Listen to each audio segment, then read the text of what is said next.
Olá, bênçãos. Sejam bem-vindos a mais uma aula de Sociologia. Conteúdo que iremos abordar: a construção da democracia. Desde o início, tenho discutido com vocês a preocupação na escolha por determinadas temáticas que iriam ser abordadas, que estas temáticas estivessem de acordo com os princípios que regem tanto a educação nacional quanto a educação aqui no estado do Ceará, como, por exemplo, a BNCC e a matriz curricular do estado do Ceará. Essa preocupação se baseia além da construção de todo o know-how, de toda uma carga de conhecimento para vocês, mas que também esse conhecimento pudesse ser implementado em avaliações externas, como o Enem e como alguns vestibulares, ok? Daí a questão de se optar em se trabalhar a construção da democracia, que é uma temática que cai com bastante frequência. Tendo discutido isso, vamos relembrar só um pouquinho uma coisa. Como eu já havia falado para vocês antes, quando a gente escolhe uma dessas temáticas, a gente visa fomentar o desenvolvimento em vocês de um conjunto de habilidades, seguindo para isso com alguns objetivos. As habilidades melhor dizendo, que nós vamos abordar com vocês, né, nessa temática da construção da democracia, é a EN13, ok? CHS502, da BNCC, da Base Nacional Comum Curricular. O que é que essa habilidade fala? De analisar situações da vida cotidiana, estilos de vida, valores, condutas, desnaturalizando e problematizando formas de desigualdade e preconceito, e propor ações que promovam os direitos humanos, a solidariedade, o respeito às diferenças e às escolhas individuais.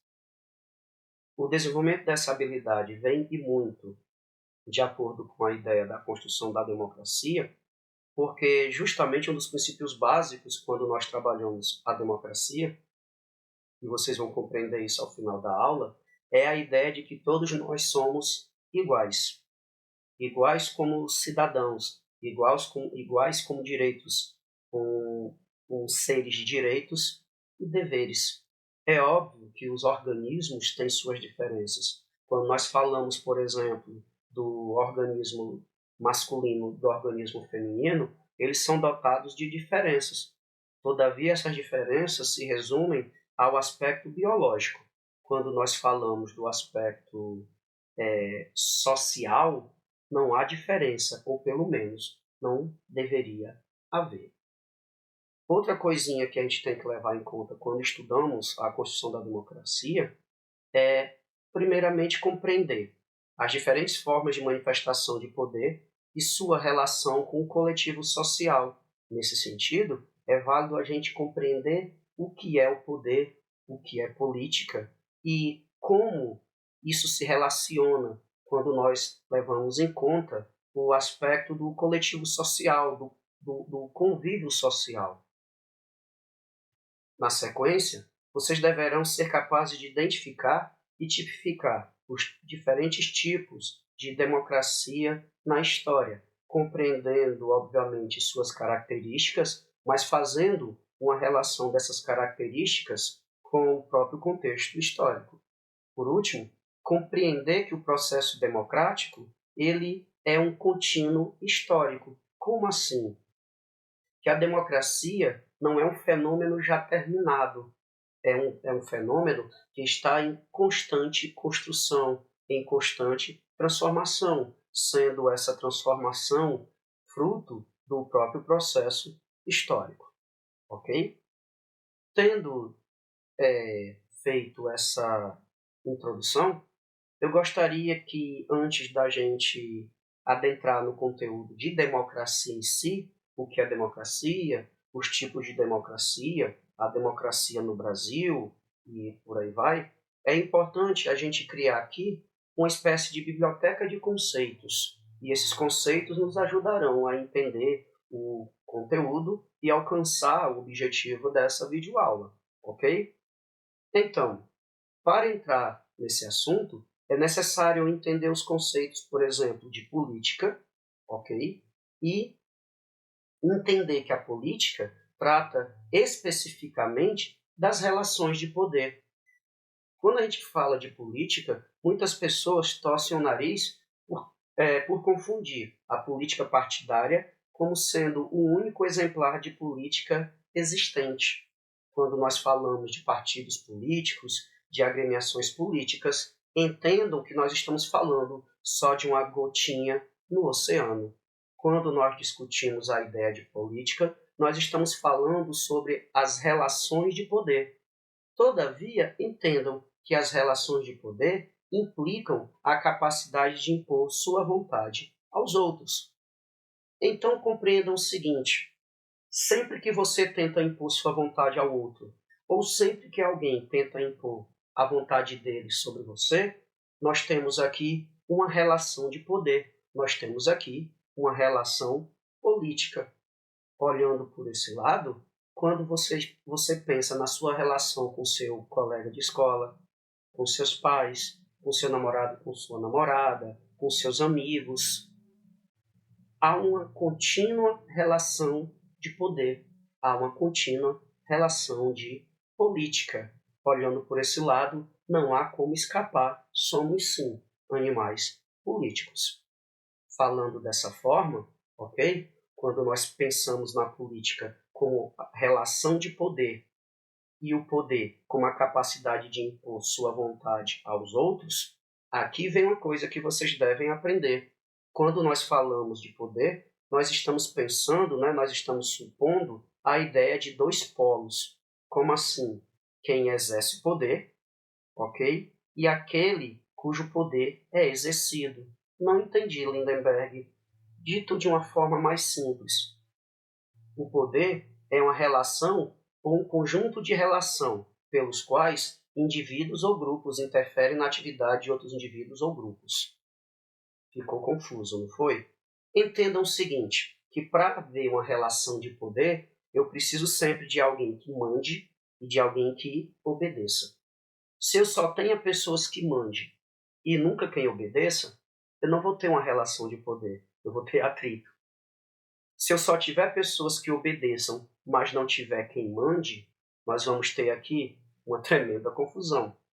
Então coloque na cabeça de vocês, quando vocês estão numa relação de poder com alguém, quando vocês estão buscando impor sua vontade, interferir na vontade do outro, você tem você, ok? E nós temos aqui você tentando interferir na vontade do outro.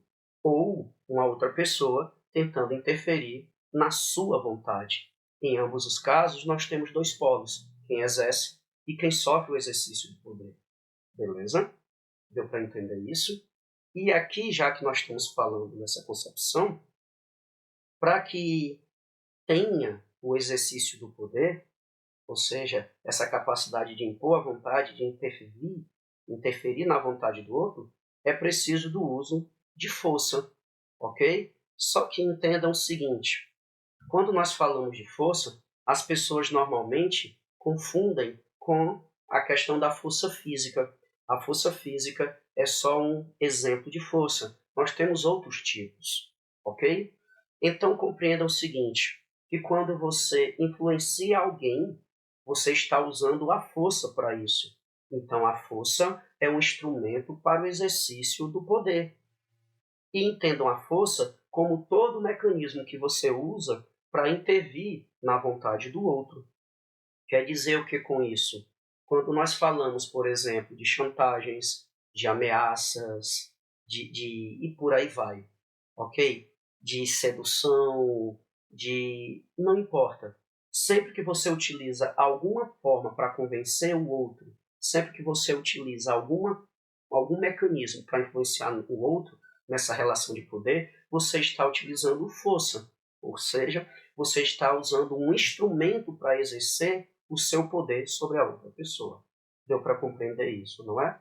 Nesse sentido, é bom você compreender. De novo, revisando que política são relações de poder. Poder, por sua vez, é a capacidade de influenciar o outro. E eu influencio o outro com o uso de mecanismos, com o uso de instrumentos que eu chamo de força, e que para haver poder precisa ter dois polos, um que mande e um que obedeça. Ok? Deu para entender isso daqui? Tendo explicado isso, nós podemos prosseguir no conteúdo, ok? Antes da gente entender os tipos de governos, regimes de governo, sistema de governo, para poder adentrar na própria temática de democracia, nós temos que entender o seguinte, nós temos que entender a diferença entre governo e Estado, beleza? Entendam que existe uma diferença. Apesar das pessoas acabarem muitas vezes confundindo esses dois termos, são termos, verdade, que se complementam, mas não são a mesma coisa, ok? Entendam o seguinte, que o Estado é uma instituição que exerce soberania sobre um território específico, sobre um território definido, ok? O Estado exerce soberania sobre um território. E quando eu falo território, eu estou falando em todos os tipos. Nós estamos falando sobre a parte terrestre, a parte aérea e a parte marítima, que é justamente o que compõe, por exemplo, no caso aqui, o Brasil. Nós temos o território brasileiro, ele é formado pela terra, pelo ar e pelo oceano, né, a parte marítima aqui. Então, guardem, Estado exerce soberania sobre um território. Se a gente está falando que o Estado exerce soberania sobre um território, entendam uma coisa. Eu posso sim ter um território, um pedaço específico de terra, um pedaço específico de mar, sem ter um Estado exercendo soberania. Mas eu nunca vou ter Estado sem território, uma vez que o Estado precisa exercer soberania sobre um território. Sei que pode ter parecido confuso, mas guardem. O Estado exerce soberania sobre território. Eu posso ter um território sem Estado, mas nunca um Estado sem um território. Beleza? Agora, o que é o governo? O governo, de forma bem simples, administra o Estado. Ok? A função do governo é administrar o Estado. E aqui tem uma coisa que nós temos que entender. O Estado, ele é duradouro. O Estado só deixa de existir quando o território deixa de existir. Beleza? Enquanto o governo, ele é mais efêmero. Ele desaparece. De quando em quanto tempo, Lindenberg? De 4 em 4 anos. Não esqueçam que, em média de 4 em 4 anos, o governo ele muda. E por mais que haja a questão aqui dele ser reeleito, ok? Você pode prestar atenção que ele muda o slogan, ele muda alguma coisa. Beleza? Tendo explicado, ok? Essa distinção, essa diferença entre governo e Estado, nós vamos agora compreender uma outra coisa. Se o Estado exerce soberania sobre um território, o que acontece quando o Estado não controla totalmente um território? O que acontece quando parte do território se autogoverna, manda em si mesmo? O Estado está conseguindo exercer a soberania total sobre todo o território? Não, não é. Quando isso ocorre, nós chamamos de estado de falência. Um bom exemplo que ocorria aqui na América Latina tinha, no caso, na Colômbia, quando nós tínhamos o Estado colombiano não controlando todo o território da Colômbia, onde uma parte desse território era controlado por um grupo de guerrilheiros chamado de as FARC, né? As FARC, as Forças Revolucionárias Colombianas. Esse é um bom exemplo de estado de falência. O Brasil não se configura como estado de falência, uma vez que o Estado tem controle sobre todo o território. Tendo explicado essa distinção entre governo e território e tendo feito esse breve comentário sobre o que é estado de falência, é necessário vocês compreenderem a distinção, ok? Entre chefe de Estado e chefe de governo. Pessoal, esses dois cargos fazem referência a funções específicas. Então, conseguir diferenciá-los implica em compreender a função de cada um, ok?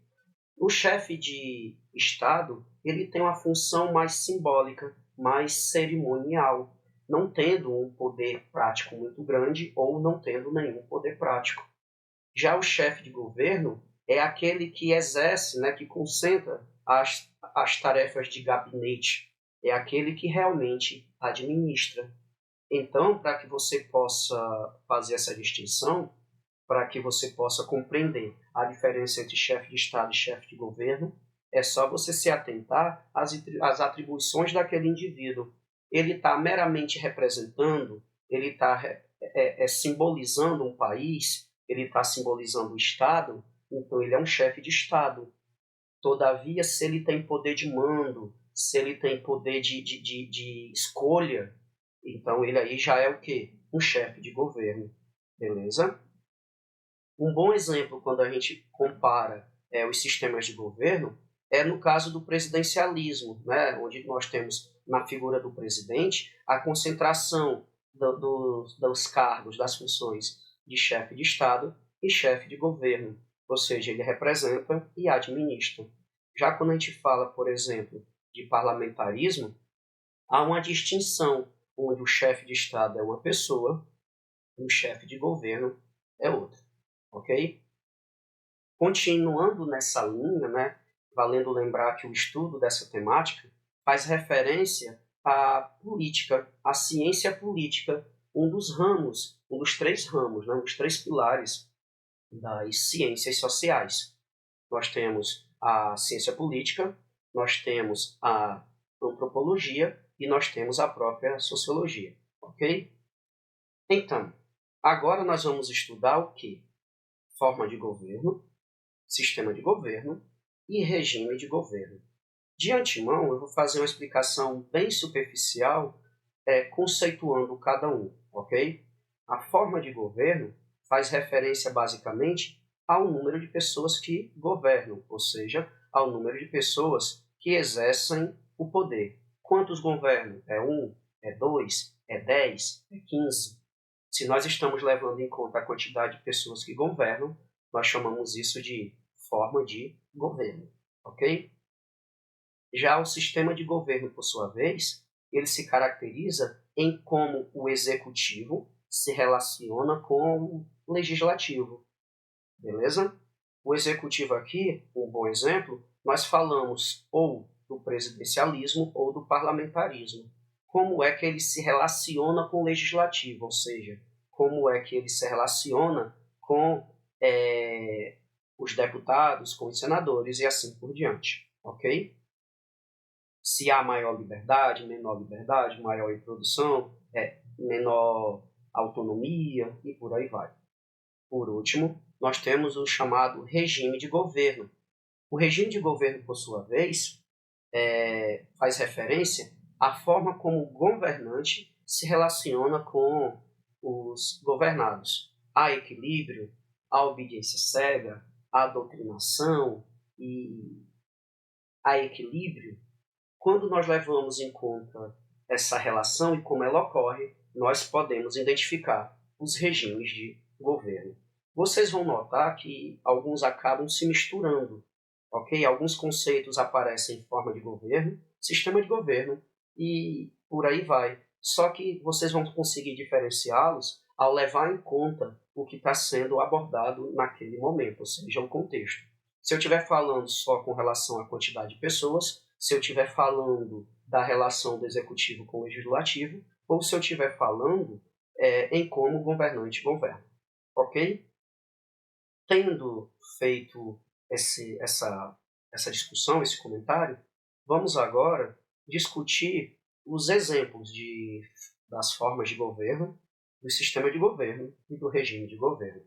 Valendo lembrar que nós faremos isso para que vocês possam compreender o próprio conceito de democracia e conseguir diferenciá-lo dentro de tantos outros, ok? Inicialmente, quando nós falamos de forma de governo, vamos discutir sobre a monarquia, depois sobre a república, depois sobre o parlamentarismo, depois sobre o presidencialismo e, por último, a própria ditadura, ok? Inicialmente, comentando sobre a monarquia.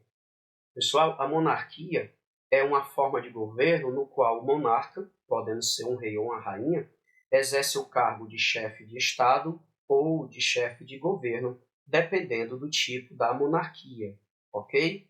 Quer dizer, dependendo da monarquia, ele vai ter, né, o monarca ou a monarca, vai ter uma função meramente representativa, meramente simbólica ou cerimonial, ou vai ter uma função mais de chefia mesmo, de governo mesmo. Aí vai depender do tipo de monarquia. Todavia, quando nós falamos sobre monarquia de forma geral, nós podemos identificar ao longo da história dois modelos específicos: a monarquia constitucional e a monarquia absolutista ou absoluta.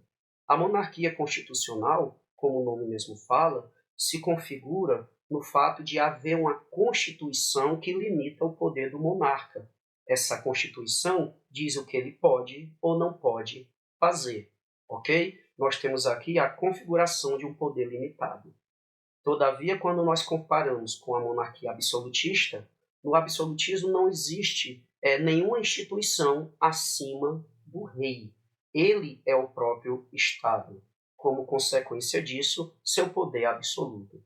Todavia, coloquem esse absoluto entre aspas, pessoal. Por mais que o rei ele governe de forma absoluta no sistema absolutista, ele ainda é limitado por aspectos morais que a sociedade segue. Como assim, Lindenberg? Ele não se atreve a fazer aquilo que a sociedade não reconhece ou não permite, com medo de, nesse sentido, acabar entrando em choque com outras lideranças e assim por diante. Quando nós falamos do aspecto absolutista, nós estamos falando do poder político, ok? Quando nós falamos de moral, valores, regras sociais, ele tem que se adequar à realidade social, tá bem?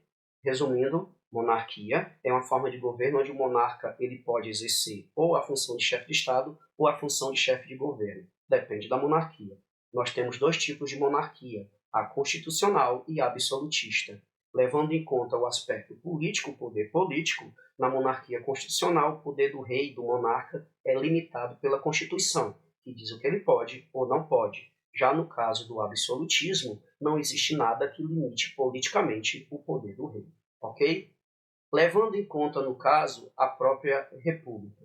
Pessoal, a República é uma instituição de origem romana e ela vai se caracterizar de forma bem geral, pela participação do cidadão no governo, onde o cidadão vai eleger alguém, um representante, por um tempo limitado, ok?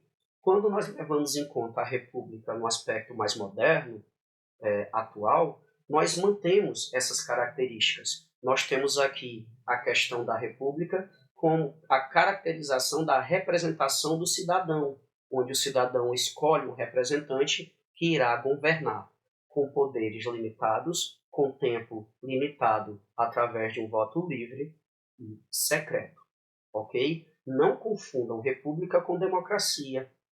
Nós vamos comentar daqui um pedaço o que é. Ok? Mas, de grosso modo, a república se caracteriza por uma organização política na qual os cidadãos elegem um representante que os governará por um tempo limitado, ok? Outra característica bem comum quando nós falamos da república no sentido mais moderno faz referência à divisão dos poderes entre executivo, legislativo e judiciário, tá bem? Continuando, nós temos o próprio parlamentarismo. O parlamentarismo, pessoal, é um governo bem versátil. Ele se mistura com outros sistemas, vamos dizer assim. Ele se mistura com república, ele se mistura com monarquia. Por exemplo, nós temos uma república parlamentarista, como é o caso da Alemanha moderna, como nós temos também uma monarquia parlamentarista, como é o caso da Inglaterra. A principal característica dessa forma / sistema de governo consiste justamente, pessoal, na divisão, ok? Na separação entre as funções do chefe de governo e do chefe de Estado, ok? Temos também o presidencialismo, que, nesse sentido, irá ficar no mesmo grupo do parlamentarismo. O presidencialismo, nós podemos chamá-lo de forma de governo barra sistema de governo. Ok? Vocês vão entender de antemão, mais para frente. Mas eu quero que vocês entendam o seguinte, que enquanto o parlamentarismo ele vai ser caracterizado justamente pelo controle do parlamento, né, o controle do governo pelo parlamento e a divisão das funções de chefe de Estado e chefe de governo, o presidencialismo vai no contrário.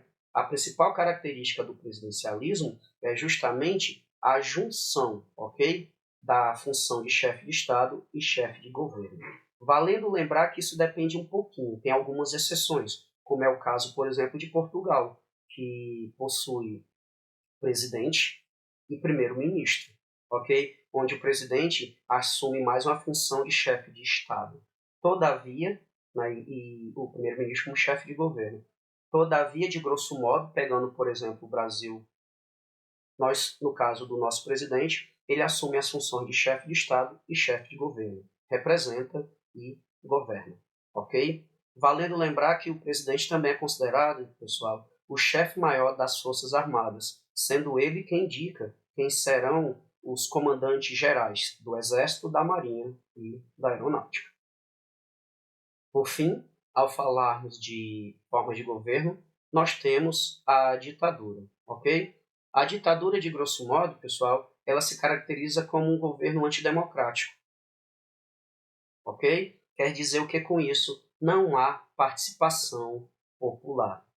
Ela é definida como um sistema autoritário que se baseia na violência, na intimidação, na coação e possui um caráter ilegítimo. O caráter ilegítimo da ditadura se configura justamente pelo fato de que o governante não está lá porque o povo quer.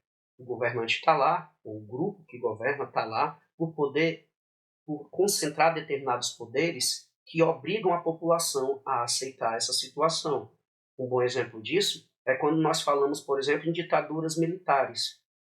O governante está lá no poder porque ele é apoiado pelos militares, com toda a sua infraestrutura. Mesmo a população, ou pelo menos boa parte dela, não concordando. Ok?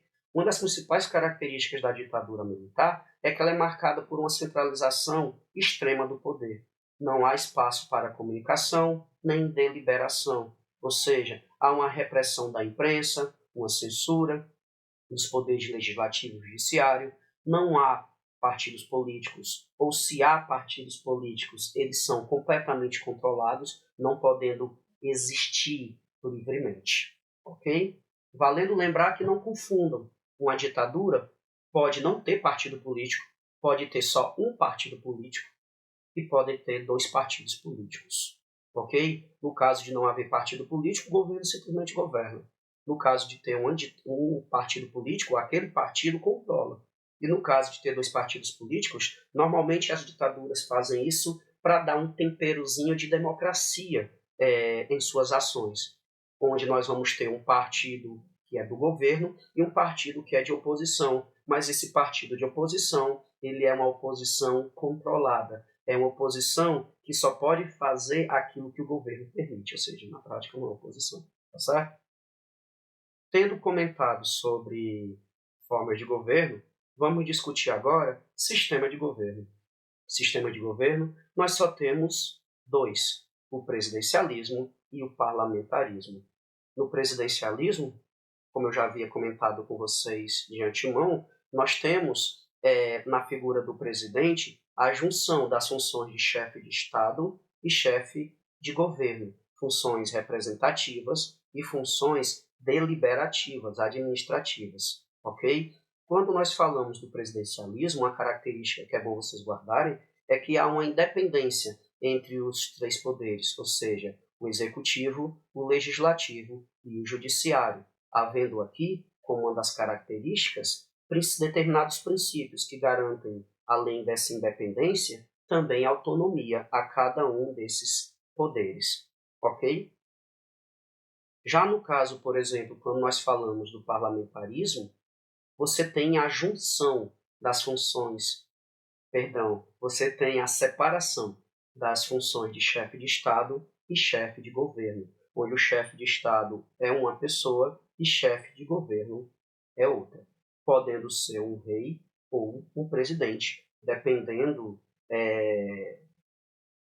do país. No caso, por exemplo, daquela pessoa que exerce a função de chefe de governo, que administra mesmo, pode vir com o nome de primeiro-ministro ou chanceler. É a mesma coisa, ok? No caso, pessoal, do presidencialismo, a relação entre o presidente e o parlamento, né, os deputados estaduais ou senadores, que aí, no caso, o parlamento pode ser bicameral ou unicameral. Unicameral é uma câmara, bicameral é duas câmaras. No caso do Brasil é bicameral, porque nós temos duas câmaras, ok? Nós temos a Câmara dos Senados, do Senado, e a Câmara dos Deputados, beleza? No caso do presidencialismo, há uma maior separação entre o presidente e o parlamento, onde muitas vezes eles até entram em choque, sendo que o presidente, para governar, às vezes tem que fazer algumas concessões e determinados acordos com os parlamentares, tá certo? Devido justamente eles serem bem independentes uns dos outros. No caso do parlamentarismo, essa relação entre o chefe de governo, ok, e o parlamento é uma relação mais íntima. Por quê? Porque no parlamentarismo, o chefe de governo não é eleito pela população. Ele é, de certa forma, indicado por um partido ou por um grupo majoritário. Eu não entendi, Lindenberg. Pensa num país onde eu tenho só uma Câmara, unicameral, e nós temos 500 parlamentares, ok? Quer dizer o seguinte, o chefe de governo vai sair desses parlamentares, tá certo?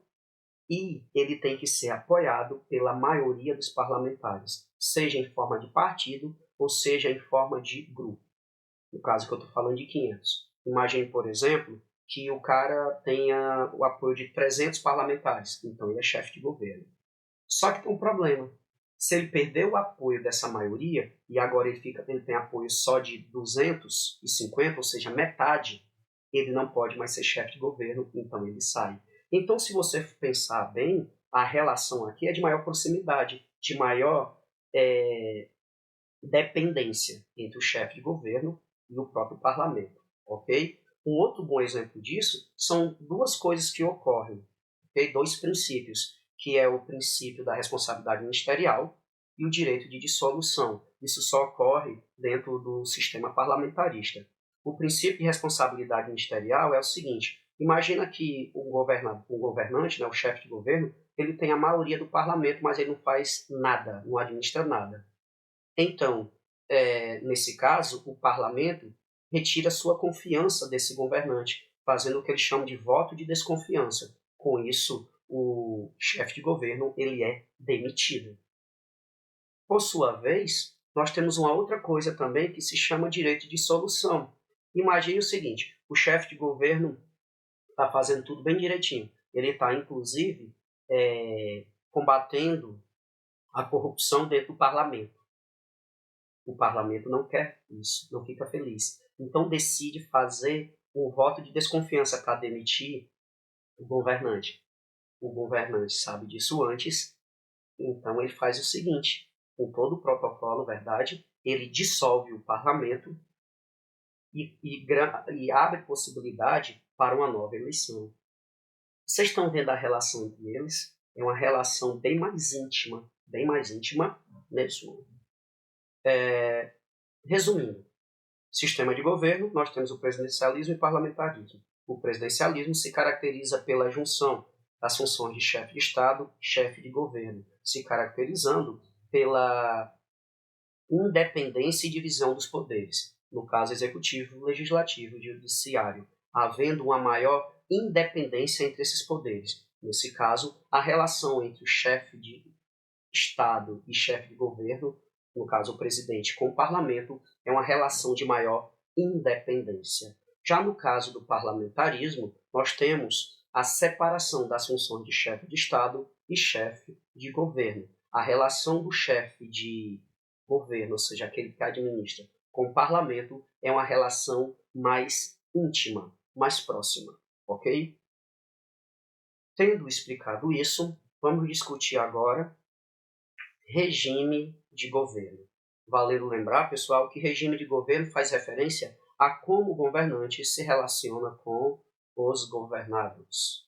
Tendo comentado isso, nós temos basicamente 3 tipos de regime de governo: autoritarismo, totalitarismo e democracia.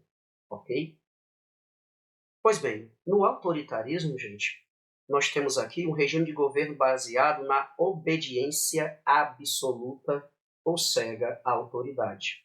Sua legitimidade é baseada na emoção, especialmente na identificação do regime como um mal necessário para combater problemas sociais ou econômicos. Nesse regime, não há participação do povo nas decisões políticas. Dito de forma diferente, nós podemos resumir o autoritarismo em 2 conceitos: obediência absoluta e apatia política. Não entendi, Lindenberg. No regime autoritário, precisa de uma obediência absoluta. Não significa que você tenha que concordar com o que o governo faz. Você simplesmente tem que obedecer. E, normalmente, pessoal, os sistemas autoritários estão ligados a uma comoção social. Como assim? Imagine que o país está passando por uma crise política, uma crise econômica, pessoas morrendo de fome. Então, um determinado grupo acaba aparecendo como uma solução para aquela situação. Vocês estão entendendo? E por mais que eles sejam autoritários e não escutem a população, é como se eles dissessem o seguinte: olha, só eu sei resolver. Se você não quiser mais esse problema, vai ter que confiar em mim. Vai ter que fazer o que eu estou mandando, pelo menos. Pode até não gostar, mas vai ter que fazer o que eu estou mandando. Ou seja, o mal necessário, entende? E aí vem um detalhe. Quando nós falamos do autoritarismo, além da própria obediência absoluta, não confundir obediência absoluta com domínio absoluto. Eu vou explicar depois domínio absoluto, porque ele se relaciona com outro tipo de regime, que é o totalitarismo, ok? De novo, autoritarismo, regime de governo marcado pela obediência absoluta. Sua legitimidade se baseia na emoção e no medo. Se vê aquele grupo como um mal necessário para evitar um problema maior. Não se quer participação política, ok? Eles querem que as pessoas não participem da política. Deixa que o governo se resolva por si. Um bom exemplo quando nós falamos de autoritarismo é quando nós falamos do regime civil-militar aqui no Brasil.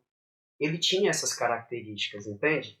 Ele exigia obediência absoluta, que ela era feita por meio de mecanismos de controle, como a própria polícia, que combatia qualquer um que era considerado rebelde, ok? E eles não queriam que as pessoas tivessem muita preocupação com política, deixasse isso na mão do próprio governo. Quando nós temos essa ideia da questão das pessoas não participar da política, nós chamamos de apatia política, ok? Diferenciando, nós temos agora o totalitarismo. O totalitarismo é um regime caracterizado pelo domínio absoluto de uma pessoa ou de um partido. Ele é unipartidário e exerce um elevado nível de controle na vida pública e privada dos indivíduos. É marcada pela forte presença do militarismo na sociedade, acompanhado por ações de doutrinação para promover sua ideologia à população. Nesse sistema, utiliza-se o medo e o terror para controlar a população.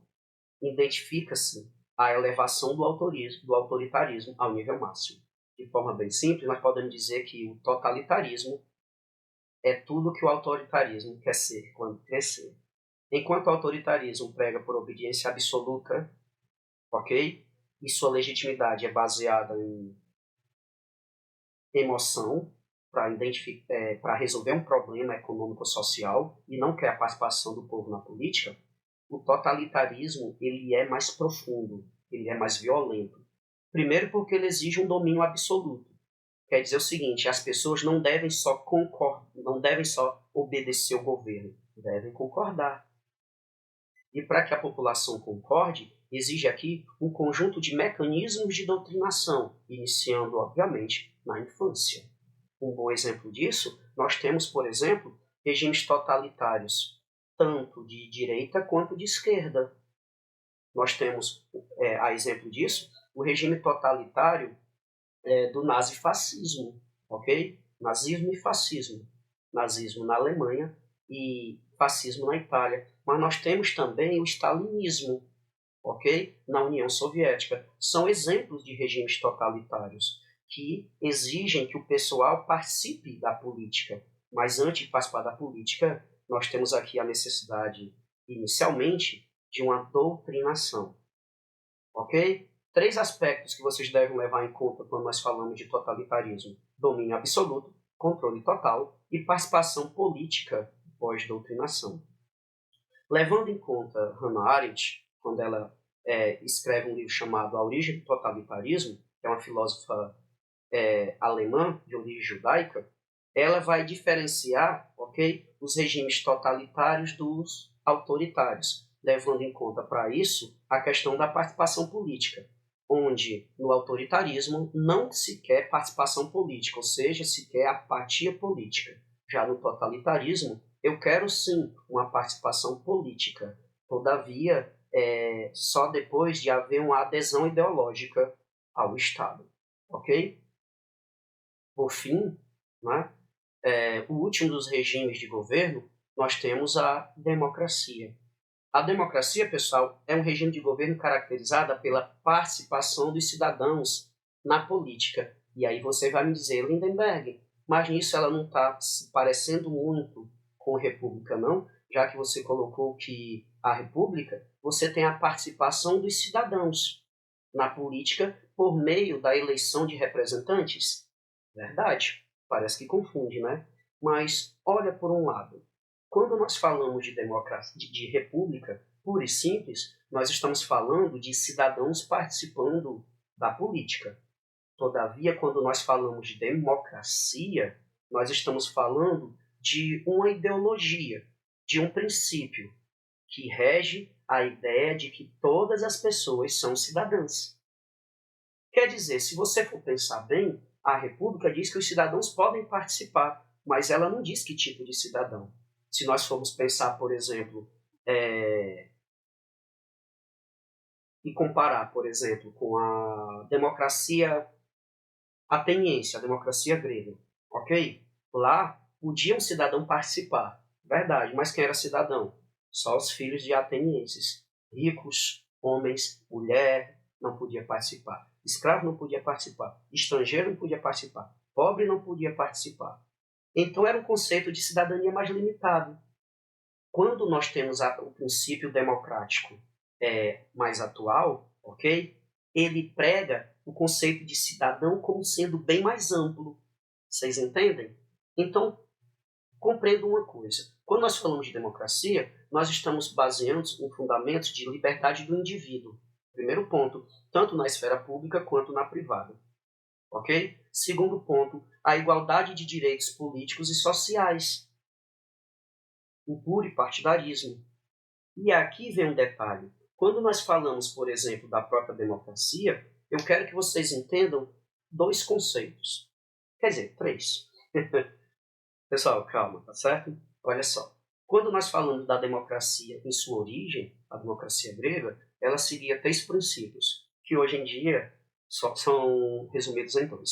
Nós estamos falando do princípio da isonomia, isegoria e isocracia, ok? Bora lá. O princípio da isonomia diz que todo mundo é igual perante a lei. O princípio da isegoria garantia a liberdade de todo cidadão poder falar nas assembleias. Ok? E, no caso, a isocracia diz que todo mundo tem igualdade de acesso ao poder. Quando nós falamos da democracia grega, ok? Nós tínhamos a implementação dessas 3 características, isonomia, isegoria e isocracia. Mas, atualmente, quando nós falamos da democracia normal, moderna, perdão, nós só temos 2 princípios. O princípio da isonomia, né, que trata todo mundo como igual perante a lei, e da isocracia, que diz que todos nós temos acesso ao poder. Ok? Levando em conta isso, aprendam, democracia não é a mesma coisa que república. Democracia vai surgir na Grécia, república em Roma. A principal diferença é essa. Enquanto a democracia parte do princípio de que todo mundo é igual como indivíduo social, a república se caracteriza pela representatividade do poder, onde um cidadão escolhe um representante, seja ele, no caso, por exemplo, especificamente um presidente. Nós temos aqui duas diferenças básicas entre democracia e república, apesar delas se complementarem, ok? O Brasil é uma república federativa que tem como regime de governo a democracia, ok? Beleza? Continuando, já que eu falei na Grécia, a nível de curiosidade, a Grécia vai criar uma coisinha que é chamada de ostracismo, pessoal. Sempre que ele é uma forma de punição, um instrumento de punição. Sempre que eles viam alguém que era perigoso para a democracia, essa pessoa ela era excluída da vida política da cidade, perdendo suas funções e direitos políticos por um período de 10 anos. Hoje em dia, pessoal, uma pessoa pode perder por 8 anos. Aliás, não é perder seus direitos políticos. Hoje em dia, quando um governante ele é julgado e condenado por ter cometido algum crime, na administração pública, ele ele tem seus direitos políticos suspensos, não podendo se candidatar a nenhum cargo público, seja a nível municipal, estadual ou federal, durante aquele percurso de tempo que é regido pela punição, ok? Já que eu comentei, já que a gente estava falando um pouco da questão de democracia, suas características, ela como princípio, que rege a ideia de que todo mundo é igual, sua diferença da república, sua origem, eu quero que vocês compreendam, partindo de uma filósofa chamada Marilena Chauí, as determinações constitutivas da democracia, ou seja, são princípios determinantes que constituem uma democracia. Falando de uma forma mais simples ainda, são 3 coisas, como se fosse uma fórmula matemática, entende? Que para dar igual à democracia, sempre tem que ser esses 3, não pode ser só um ou só 2, tem que ser os 3. Primeiro princípio, princípio do conflito. Segundo princípio, princípio da abertura. Terceiro princípio, princípio da rotatividade. O princípio do conflito, pessoal, não faz referência a um conflito físico, onde as pessoas vão se bufetear, não, tá certo? Eu estou falando do embate de ideias. A democracia traz como princípio o embate de ideias, onde pessoas com ideias diferentes vão discutir, ok? Vão degladiar-se cognitivamente falando. Olhando por esse lado, é bom a gente citar, por exemplo, a dialética de Hegel. O que é que a dialética de Hegel fala? Ok? Ele fala de 3 princípios, de 3 etapas: tese, antítese e síntese. Tese é uma ideia qualquer que é defendida por alguém. Por exemplo, alguém defende a pena de morte. Essa é a tese da pessoa. Vem alguém com a tese contrária. Nós chamamos isso de antítese. Alguém que diz que a pena de morte não é bom, melhor a prisão perpétua. Depois que essas 2 pessoas discutem, ok? Entram em conflito, no embate de ideias, eles tendem a fazer uma espécie de síntese do embate, ok? Misturando as 2 ideias. Isso é a síntese, ok? Então, tese é uma ideia, antitese é uma contra-ideia e síntese é uma mistura dessas ideias, ok? Beleza? Conflito, como determinação constitutiva da democracia, faz referência ao conflito de ideias, ok? Abertura faz referência à circulação de livre informação e de cultura. Por exemplo, portal da transparência, que permite você saber quanto é que um servidor público ganha, permite você saber quanto é que um vereador ganha, quanto é que ele gastou com passagens aéreas e assim por diante. O princípio da abertura, pessoal, garante inclusive que você tenha direito a seus documentos, ok? Quando você precisa de uma segunda via de uma certidão de nascimento, segunda via de uma certidão de conclusão de curso. Tudo isso é garantido por esse princípio determinante da democracia chamada abertura, ou seja, livre circulação de informação, mas também livre circulação de cultura.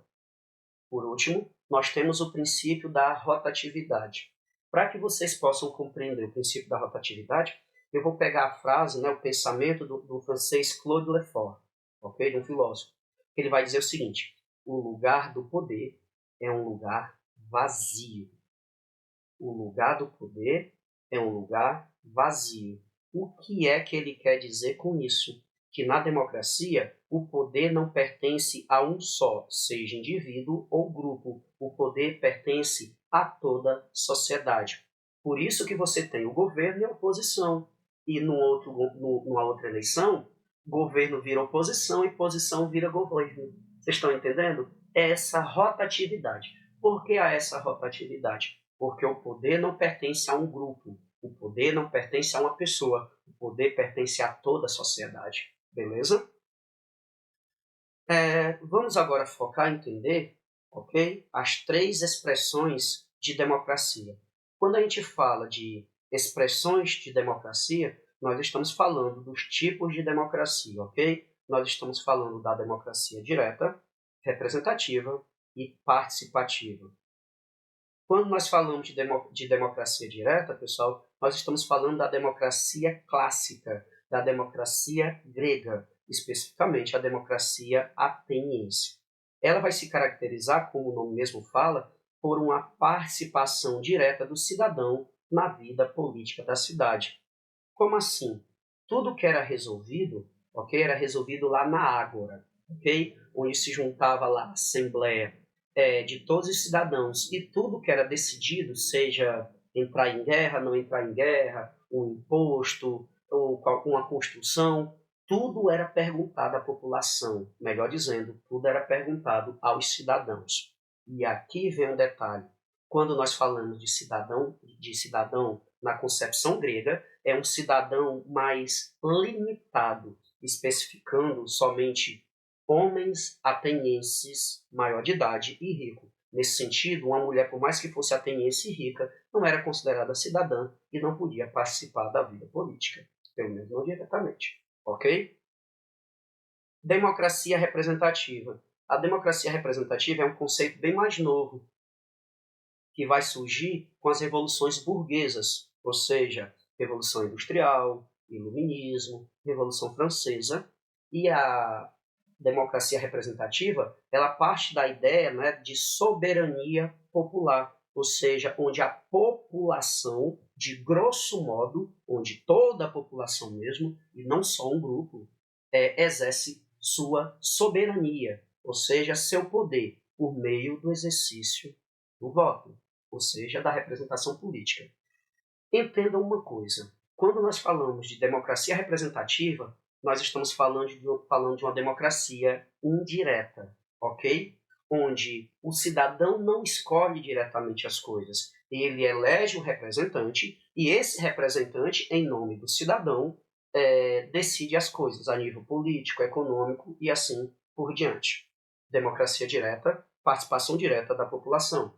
Democracia representativa ou indireta, a população não participa diretamente do governo. Quem participa são seus representantes, que são escolhidos por meio do sufrágio universal, ou seja, o voto, onde homens e mulheres podem votar, ok? Independente de sexo, cor, raça, status social ou orientação sexual. Mas é claro, pessoal, que quando a gente fala de democracia representativa, nós temos algumas pequenas falhas. Quem garante que tudo que a população precisa, o governante vai fazer?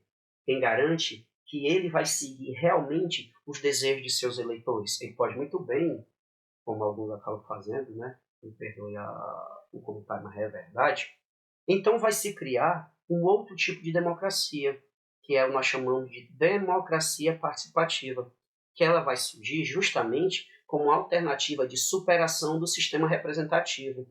E aqui vem um detalhe que pode confundir vocês, seja no Enem ou no vestibular. A democracia participativa, ela não substitui a democracia representativa, ela atua junto, beleza? A democracia representativa, ela vai continuar, é a democracia moderna, que é seguida nos países modernos, ok? Todavia, a democracia participativa é uma espécie de tempero na representativa, garantindo que as pessoas possam participar de forma mais ativa, pelo menos em algumas coisas. E isso só é possível por meio de alguns mecanismos, ok? Como, por exemplo, orçamento participativo, como o plebiscito e como o referendo. Ambos são instrumentos, pessoal, de consulta pública, onde o governo, onde o governante pergunta à população o que ele quer, o que ela quer, ok? Dando maior participação da população. O que é, pessoal, o orçamento participativo? De forma bem simples, é quando a própria população dá sugestões para o governo a nível municipal, estadual, federal, em como o governo deve gastar esse dinheiro, beleza? Há consultas, seja consultas virtuais, por meio de sites, ou mesmo consultas mais presenciais, por meio de assembleia, onde a própria população vai dizer, prefeito, governador, presidente, era bom você gastar com isso, gastar dessa forma, e assim por diante.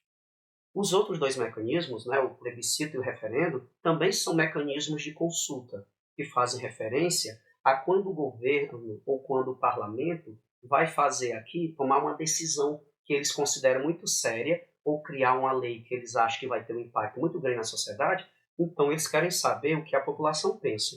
Aí você pode me dizer assim, Lindenberg, se plebiscito e referendo são a mesma coisa, por que tem dois nomes diferentes? Simples. Eles fazem referência à mesma coisa, consultar a população quanto a alguma questão. Mas a diferença entre eles está na ordem. Como assim? Imagine, por exemplo, uma lei, beleza? O legislativo ou o executivo, né? O executivo manda um projeto de lei para o legislativo, ou o legislativo cria uma lei. Essa lei já foi feita, ok? E depois que a lei já foi feita, eles fazem o seguinte. Perdão, me confundi, ok? No plebiscito é o seguinte, eu preciso criar uma lei. Eu preciso criar uma lei, ok? E essa lei vai impactar muito a população. Então, antes de criar a lei, eu consulto. Ó, pessoal, eu estou pensando em fazer uma lei sobre isso. Essa lei vai tratar sobre esse assunto. Vocês concordam? Se a população concordar, essa lei é criada. Se a população não concordar, essa lei não é nem votada, ela já é arquivada. Então, preste atenção. Plebiscito. O povo é consultado antes da questão ser decidida. Por exemplo, antes de uma lei ser criada. Ok? Um bom exemplo, alguns anos atrás, nós tivemos no Brasil a questão da lei do armamento. Foi feito um plebiscito, onde a população escolheria se teria mais liberdade ou não essa questão do armamento no Brasil. O governo fez essa pergunta antes de criar a lei. Como a população não era a favor de uma liberação maior do armamento, essa lei nem foi votada. Entenderam? Já no caso, por exemplo, do referendo, o governo ele cria a lei e depois que cria a lei, ele chega assim para a população e diz, olha pessoal, eu criei essa lei, já está valendo. Vocês concordam? Aí a população diz, concordamos. Pronto, então a lei continua valendo. Aí a população diz, não concordamos, então a lei ela é revogada. Entenderam a diferença? Plebiscito eu pergunto antes. Referendo eu pergunto depois. Ok? Pessoal, estamos terminando. Olha só. Eu sei que está um vídeo bem grande, mas é porque é muita coisa mesmo. Ok? Buscando conhecer essa relação entre democracia, né, na teoria, e democracia na prática, ao longo de diferentes períodos da história, como vocês viram ao longo da história, o tipo de democracia mudou, vários teóricos se lançaram na compreensão desse fenômeno, surgindo um conjunto de teorias que buscaram analisar a democracia. Nós podemos dividir esses teóricos em dois grupos, as teorias democráticas modernas e as teorias democráticas contemporâneas.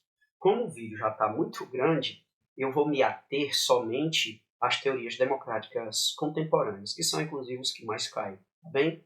Quando nós falamos nessas teorias democráticas contemporâneas, nos focaremos aqui em duas correntes de pensamento e análise da democracia, ok? Os pluralistas e os elitistas.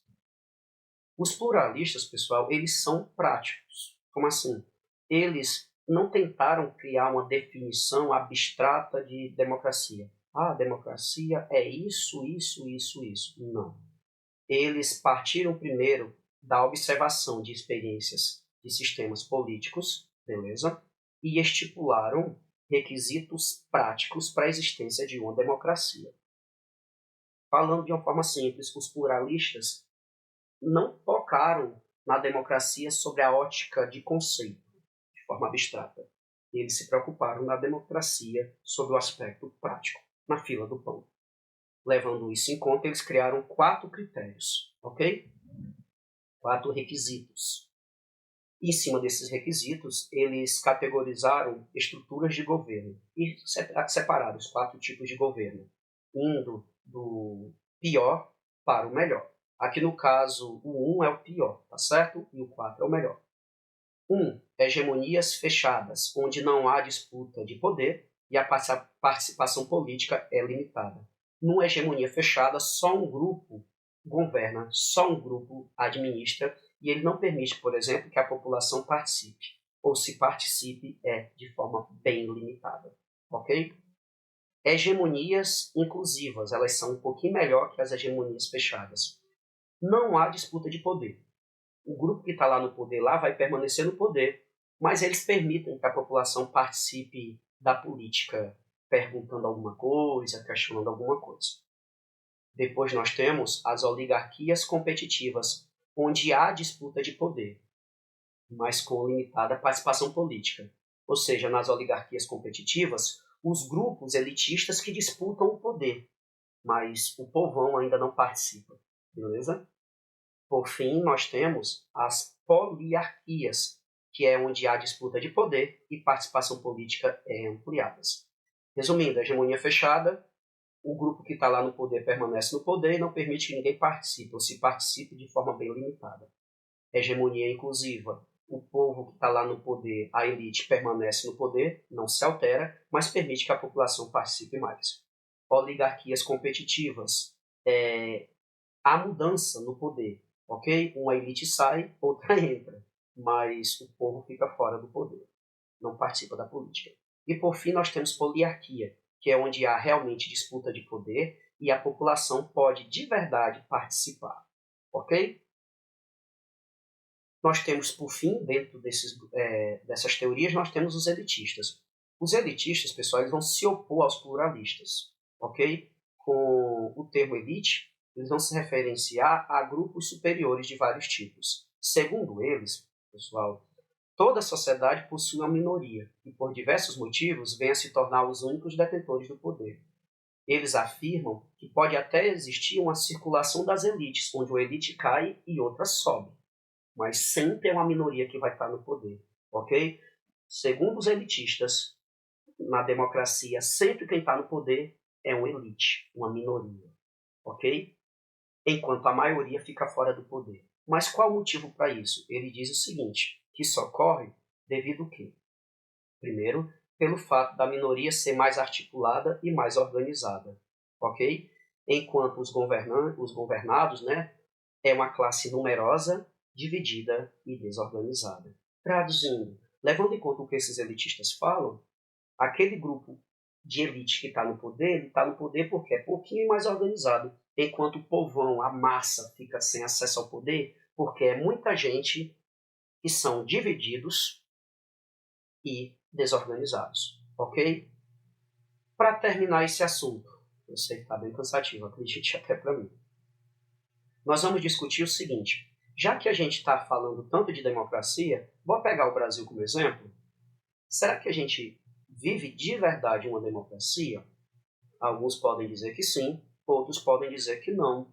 Mas nós podemos dizer o seguinte, o Brasil é e não é uma democracia. Eu sei que parece uma contradição, né? Mas vou utilizar a concepção de democracia que foi criada por um jurista e filósofo italiano chamado Norberto Bobbio. Ele dividiu o seguinte, a democracia em 2 instâncias, democracia formal e democracia substancial. Quando vocês entenderem esses 2 tipos de democracia aqui, esses 2 conceitos, vocês vão poder entender porque eu falei que o Brasil é e não é uma democracia. A democracia formal, pessoal, é aquela democracia nas leis, ok? Consiste no conjunto de instituições que caracterizam um regime democrático, como voto, autonomia dos poderes. De grosso modo, nós podemos dizer o seguinte, é quando existem meios para a democracia ser estabelecida, ok? É a democracia de acordo com as leis. Beleza? Democracia formal, democracia de acordo com as leis e as instituições. Por último, nós temos a democracia substancial, que eu coloquei aqui para facilitar a vida de vocês, o nome de real. Quer dizer, enquanto a democracia formal faz referência aos mecanismos para a implementação da democracia, a democracia substancial faz referência aos fins, à prática. Ok? Democracia formal são as leis. Democracia substancial é a prática, na fila do pão, na rua, no dia a dia. Quando a gente fala por esse lado, nós podemos dizer que o Brasil é formalmente uma democracia, uma vez que nós temos leis que inclusive dizem que todo mundo é igual. Olha lá o artigo 5º da nossa Constituição. Todo mundo pode votar, ok? Nós temos as instâncias, os mecanismos, ninguém na teoria pode sofrer discriminação de nenhum tipo, como a própria Constituição fala, quer dizer, é na lei. O Brasil, na lei, é uma democracia, ou seja, o Brasil é formalmente uma democracia. Mas no dia a dia, com pessoas passando fome e outras enchendo o bucho, com pessoas muito ricas e outras muito pobres, com algumas pessoas fazendo parte de uma família que já está no poder há muito tempo e outros, por exemplo, de acordo com devido à sua orientação sexual, por exemplo, não podem participar da vida política, o Brasil não é substancialmente, de verdade, na realidade, no dia a dia, na prática, uma democracia. Por isso, se alguém lhe perguntar, o Brasil é uma democracia, você vai dizer é e não é. Formalmente é, substancialmente não. Ok? Eu sei que é uma contradição, mas entendam o seguinte, para vocês poderem compreender essa diferença, essa contradição entre os dois aspectos da democracia, bem rapidinho, pode discutir um pouquinho sobre as 4 áreas possíveis do exercício da democracia: a política, né, a área social, a área econômica, a área jurídica. A área na democracia política, que é o coração da democracia, encontra-se no reconhecimento do valor da coisa pública, ou seja, eu separar aquilo que é público daquilo que é particular, daquilo que é meu interesse, daquilo que é o interesse do povo. Ok? Beleza? Ou seja, de grosso modo, essa área, né, da democracia política faz referência ao seguinte: todos nós temos acesso ao poder político. Todos nós temos o nosso direito respeitado. Todos nós temos os nossos deveres cumpridos. Olhando por esse lado, você obviamente já percebe que existe essa distinção entre formal e substancial, não é verdade? Pois bem, o acesso ao poder da democracia política ele é ascendente, de baixo para cima. Quer dizer que o importante é a base, ok? O importante é a base, nós eleitores. A base do poder na democracia são os eleitores. Nós somos os patrões. Os políticos são os empregados. Mas eles conseguiram enfiar na cabeça de muita gente o contrário. Ok? Para que as pessoas possam realmente cobrar, para que as pessoas possam realmente lutar, para que os interesses particulares não fiquem acima dos interesses coletivos, o cidadão precisa entender essa distinção entre público e privado. E ele vai ser capaz de compreender isso a partir do conhecimento, ok? E da distinção entre os direitos e as obrigações. Os direitos se resumem em direito civil, social e político. Eu não vou aprofundar muito isso, não, tá certo? Porque já está bem grande a aula. Mas vou falar de grosso modo. Os direitos civis, pessoal, são os direitos individuais. Ou seja, é um direito que você pode ter sem ter o vizinho precisar ter. Ok? Vou dar um exemplo. Direito à propriedade. Você tem o direito de comprar um carro. Para você comprar o carro, teu vizinho tem que comprar? Não. Para teu vizinho comprar uma casa, você precisa comprar? Não. Isso é um exemplo de um direito civil. Direitos civis são direitos individuais. Direitos sociais são direitos coletivos. São aqueles direitos que só podem existir se todo mundo tiver. Por exemplo, o direito à educação de qualidade. O governo vai criar uma escola de qualidade máxima só para uma pessoa? Não é para fazer, não é? Então significa o seguinte, que para eu, você, todo mundo, para que um grupo tenha educação de qualidade, todo mundo precisa ter. saúde, segurança, são exemplos de direitos sociais. É um direito que só pode existir se todo mundo tiver. Direito político é o mais simples. Direito político tem a ver, de acordo com o artigo 14 da Constituição, o acesso ao poder, ou seja, poder votar e ser votado. Se você pode votar, se você pode se candidatar a qualquer cargo público, ok? Isso aí significa que você vai estar exercendo um direito político. As obrigações, pessoal, não preciso explicar, correto? Democracia social. Em uma democracia social, ninguém pode ser discriminado devido à renda, ao gênero, à etnia, à sexualidade, à crença ou por ser uma pessoa com deficiência. Pensem aí na democracia social, se o Brasil é ou não. Democracia econômica consiste na justa distribuição de renda, oferta de iguais oportunidades de trabalho, contratos livres, sindicatos fortes. É a condição em que o indivíduo tem para poder se sustentar, recebendo um salário digno, de acordo com o seu próprio trabalho, que possibilite uma manutenção digna para sua família. O Brasil é uma democracia econômica. Por fim, nós temos o conceito de democracia jurídica, que é uma das metas que defendem a igualdade perante a lei. E esse conceito de democracia jurídica, pessoal, de todos estes, dos quatro, é o mais novo, ok?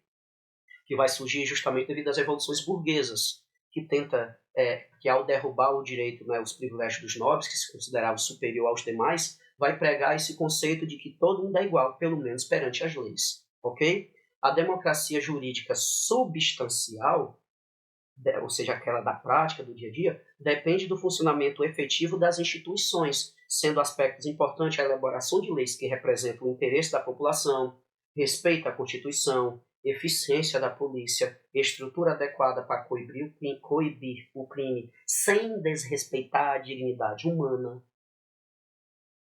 Essas quatro áreas do exercício democrático possibilitam fazer com que você compreenda realmente até que ponto há essa distinção aqui no Brasil entre democracia formal e democracia substancial. Pessoal, obrigadinho pela paciência, ok? Eu sei que ficou uma aula grande, eu tenho consciência disso, mas é um assunto grande, mas também é um assunto importante, não só pelas avaliações externas, mas porque um cidadão, no sentido amplo da palavra, é aquele que também tem seus próprios conhecimentos. Ok? Tchau, tchau e até a próxima.